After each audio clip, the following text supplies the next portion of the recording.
Hope is homeless. Hope is something that happens when you aren't expecting it. And homelessness is something we walk into, and we walk by every single day. And until it happens to you, you just keep walking and you pretend it doesn't exist. When that person's sitting on the ground, and it's you, and you watch other people walk by, you think you're invisible. But the reality is, you're not invisible. Society is blind. I was homeless. I was homeless for about 1.5 years, something that I never thought would happen to me. Homelessness is many things. It's not just sleeping in the street, and it just doesn't happen to people that have mental illness issues or someone with drug habits.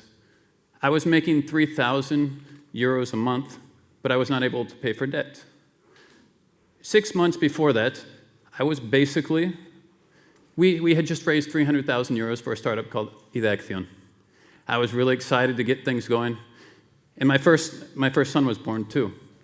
What was supposed to be the highest moment in my life became my lowest moment, and I really didn't know what to do.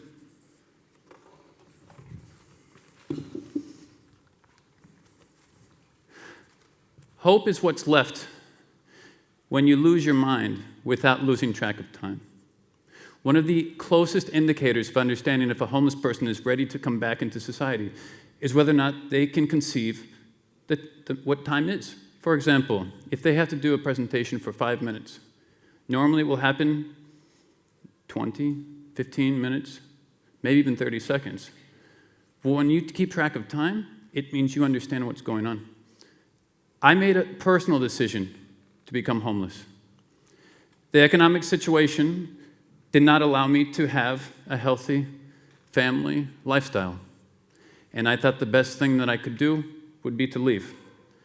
That's probably the hardest thing I ever had to do. I took my left step out and my first step towards homelessness without even being able to understand what that meant. The worst moment in which I felt really hopeless was when I woke up on the first night and I heard my son crying in the other room, but he wasn't there.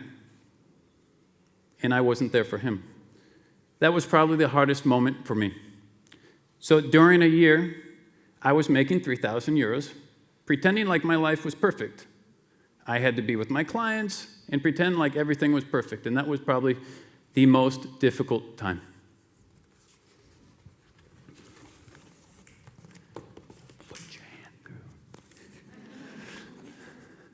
Hope is an unexpected hand from a stranger. I was actually looking for ways to get out of my situation. And there was one moment in which I had looked at Caritas. There was one problem. I was working from 7 in the morning until 1 o'clock at night, and you have to be there at 8 o'clock. That is impossible for me. I couldn't stop working to be there at 8 o'clock. And ironically, I went to Montjuic, and I spent that night underneath the stars with my future partner. And it's ironic because that would have been where I was going to be sleeping the next night, but she opened up a door for me. She gave me a place to live. Home is not just a roof. Home is a place where you feel comfortable and secure, and you can focus on what's really important to you.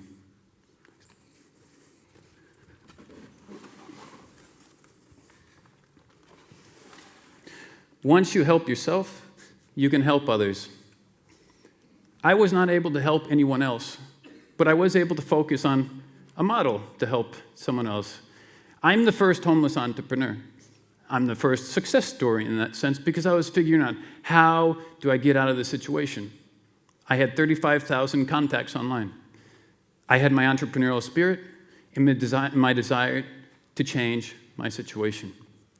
I focused on that and focused on it and focused on it. And when I was out, because I had a home, a place to call home, I then started working with the first homeless entrepreneur publicly, Marcos. I had just got done offering English classes for free to Pablo Iglesias. And that was on La Sexta. My friends recorded it, and I said, okay, let's go edit it so we can send it out. I was walking through Metro Universitat, and Marcos was sitting on the ground, like this. And he was asking for a friendly coin. I walked by. I thought, I have an event in 2 days to raise funds for the first homeless entrepreneur, and there are no homeless entrepreneurs yet, because strangely enough, the entities that should help you the most give you responses like, if you can't offer housing for life, we can't help you. Or if you can't promise they'll never go back to the street, we can't help you. These are things that I could not promise anyone. But I kept looking and I ran into Marcos, probably the most complicated person I could work with, but I like challenges. So I came and I sat down by his side, something that people don't normally do. And I said, Marcos, do you mind if I record you with a big camera, give you gifts for Christmas, and share that with the world? And he's like, free presents? I'm like, yeah, okay. So we did the first video, and that was my first step in trying to help someone besides myself. Next one.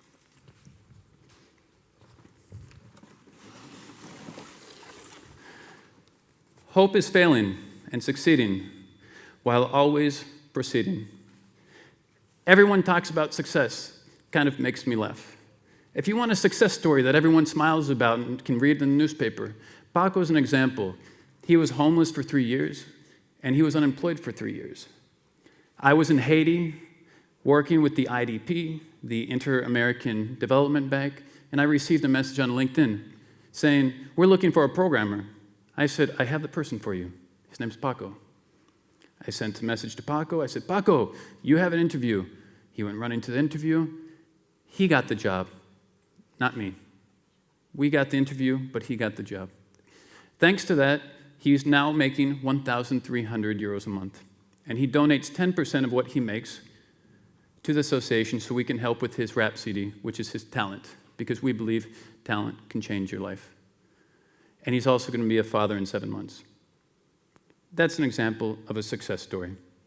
For me, personally, working with them, every single step forward is success. What we try to do is make sure that the step backwards isn't as far as the last time and reduce the margin of error. But this is the most important thing. Helping them smile more and longer. That's our most important indicator.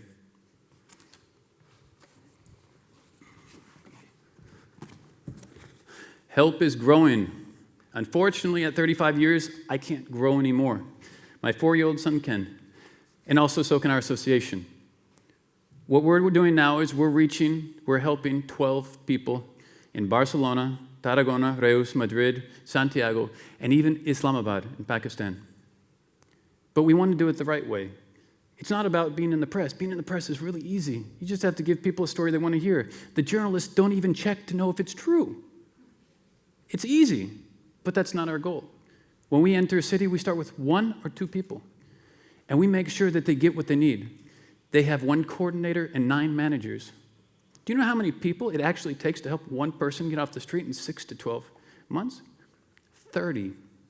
30 people dedicating 1 hour a week to a stranger that they don't know, and to that homeless person who doesn't necessarily have to trust them. And the result is that there have been 4 people that have gotten out of the street because of what we're doing.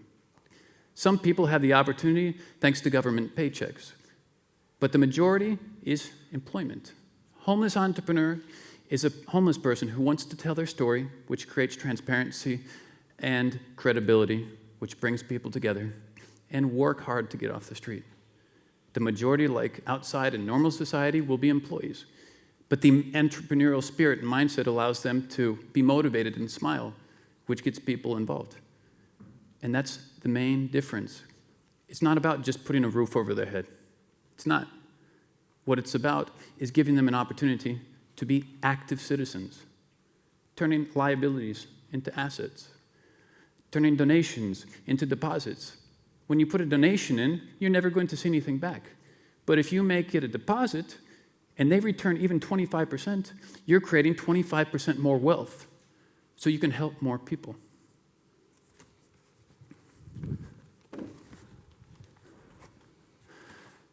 Hope is having a solid foundation, in more than one sense. A foundation, like an NGO, or a foundation as a place to stay. You have models like Housing First, which really help people get back into a house so they can focus again.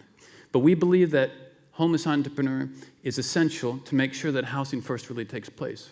35% of the people that are homeless are there because they lost their job. And what we are going to be doing in the near future is the association will be there for the 40,000 homeless people in Spain. So they have a place where they can speak and a place where people listen to them. And working on building the foundation as well. So that way we can raise the 30,000 euros that's needed. So that way we can deal with institutions in a more professional way.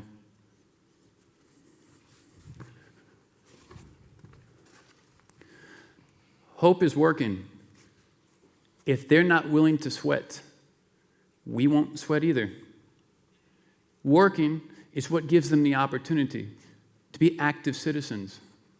Tomas, one of the homeless entrepreneurs, right now, he doesn't have to work anymore. He got a government paycheck, so he'll be making $1,100 a month. He's 57 years old. He has no need to work with us. But he receives value as friends and family, and he forms part of our community, which adds value to his life. He is now working as a full-time volunteer to recruit future homeless entrepreneurs and transfer the knowledge that he has received in his experience to help other people get involved in society again.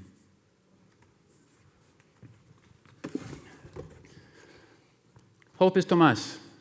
Unfortunately, he wasn't able to come today because he couldn't pay for the train ticket. But on the 25th, he's going to be able to do something more important than that. He's going to be able to pay for a place to stay. Tomas is widowed, but he can still smile. And by the end of the month, he's going to be smiling with a full set of teeth.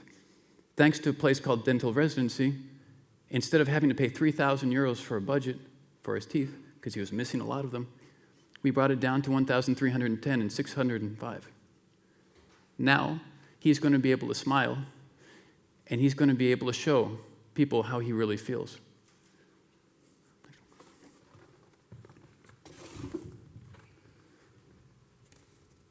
Hope is that good-looking guy over there from Brazil, Beto. He came to Spain looking for change, and he didn't have any change in his pocket. He ended up in Parque Miró, which is next to Plaza España, for a few days. His entrepreneurial spirit helped him sell tissues so he could buy a 500-euro camera. How long would that take a normal person? He was able to do it in less than a month because people gave him 5, 10, even 50 euros because they weren't buying the Kleenex, they were buying his hope, his desire, his will to get off of the streets. And this is what gives me chills, and this is what I hope gives you chills and moves you to action. Beto, what does hope mean to you? For me, Andrew, hoping is doing what I love. Smile. Last but not least, for us, hope is homeless entrepreneur. Thank you very much.